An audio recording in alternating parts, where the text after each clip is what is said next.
नमस्ते दोस्तों, आज हम बात करेंगे कोशिका के बारे में। कोशिका किसे कहते हैं और ये कैसे बनती है। जैसे शरीर की सबसे छोटी इकाई को हम कोशिका कहते हैं। आइए समझते हैं कोशिका के बारे में हम। जैसा कि कोशिका, इसके अध्ययन को साइटोलॉजी कहते हैं। कोशिका के अध्ययन को साइटोलॉजी कहते हैं और इसकी खोज रॉबर्ट हुक ने 1665 ईस्वी में की थी। अब कोशिका से इतना बड़ा शरीर बनता कैसे है। जैसा कि एक बीज से पहले जड़ निकलती है, जड़ निकलने के बाद में तना बनता है, तना बनने के बाद में पौधे का निर्माण हो जाता है। उसी प्रकार कोशिका से ऊतक बनता है, ऊतक से अंग बनता है, अंग से शरीर बनता है। उसके बाद में हम कोशिका के भाग पढ़ेंगे। जैसा कि कोशिका में पहली है कोशिका कला या झिल्ली। कोशिका कला या झिल्ली, जैसे कि चित्र में देखिए, यहाँ पर ये कोशिका झिल्ली हुई है, ये कोशिका झिल्ली। इसमें सारे कोशिका के सारे अंग इसी झिल्ली में होते हैं। जैसे माइटोकॉन्ड्रिया, केंद्रक, केंद्रिका, हरितलवक, राइबोसोम्स, लाइसोसोम्स, सेंट्रोसोम, ये सभी चीज़ें जो होती हैं, ये सभी चीज़ें कोशिका कला या कोशिका झिल्ली में ही भरी होती हैं। दूसरी है कोशिका भित्ति। कोशिका भित्ति जो है ये केवल पौधों में पाई जाती है, जो बहुत मोटी होती है, जो पेड़ को सुरक्षा प्रदान करती है। जैसे कि हमने गांव में देखे पेड़ पौधों में छाल के रूप में जो ऊपर होती है वो कोशिका भित्ति होती है। आइए चित्र में देखते हैं।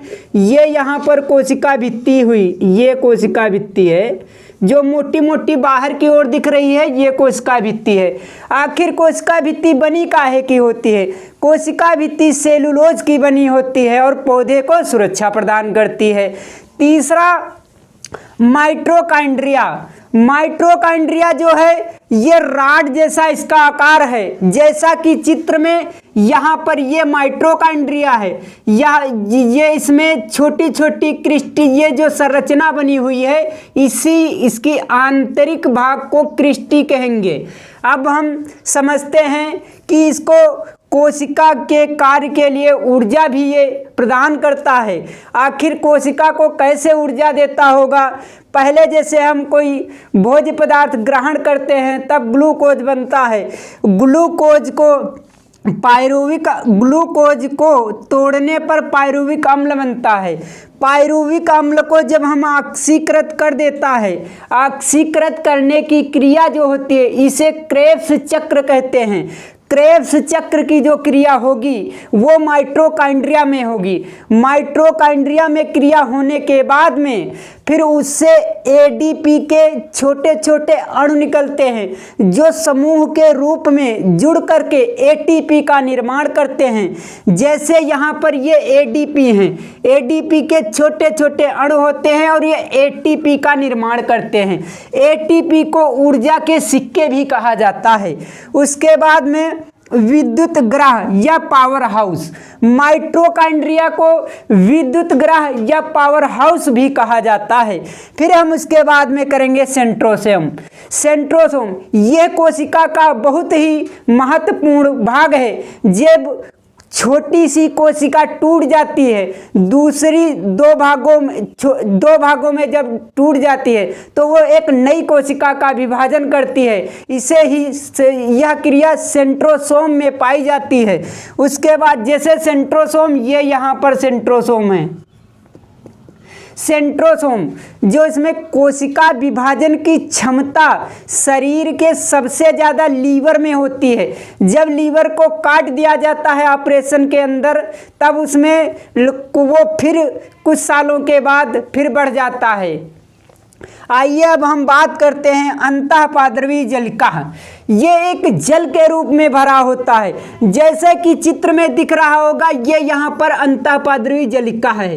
अंतःपाद्रवी जलिका का मतलब ये है इसमें जल भरा रहता है। जल भरा होने के कारण ये चिपकने नहीं देती हैं। जो एक दूसरे में कोशिका चिपक जाएगी तो कार्य करना बंद कर देगी। उसके बाद में राइबोसोम, राइबोसोम ये यहाँ पर जो बड़े बड़े ये बिंदु के रूप में कण दिख रहे हैं, ये राइबोसोम हैं। राइबोसोम का क्या काम होता है? प्रोटीन का निर्माण करना शरीर के अंदर। फिर उसके बाद में हम बात करेंगे केंद्रक के बारे में। केंद्रक का कोशिका में सबसे महत्वपूर्ण रोल केंद्रक का होता है। जैसे कि परिवार में एक मुखिया का काम होता है सभी व्यक्तियों को अलग अलग काम देना, उसी प्रकार केंद्रक जो है बीचों बीच में उपस्थित होता है। ये यहाँ पर पूरा जो गोल गोल है ये केंद्रक है। केंद्रक इन सभी को देखता है कि कौन क्या कर रहा है, कैसे काम कर रहा है। फिर उसके बाद में लाइसोसोम, लाइसोसोम को आत्महत्या की थैली भी कहा जाता है। आत्महत्या की थैली इसलिए कहा जाता है जैसे कि कोशिका के अंदर माइटोकॉन्ड्रिया, सेंट्रोसोम, अंतःपद्रजलिका, केंद्रक ये सभी जब अपना कार्य करना बंद कर देती हैं तब ये क्या करती है, ऊर्जा देने के लिए ये स्वयं फट जाती है। स्वयं फटने की क्रिया को आत्महत्या की थैली कहते हैं। अगर आप लोगों को मेरी वीडियो अच्छी लगी हो तो इजू मास्टर VIP चैनल को सब्सक्राइब और करना न भूलें।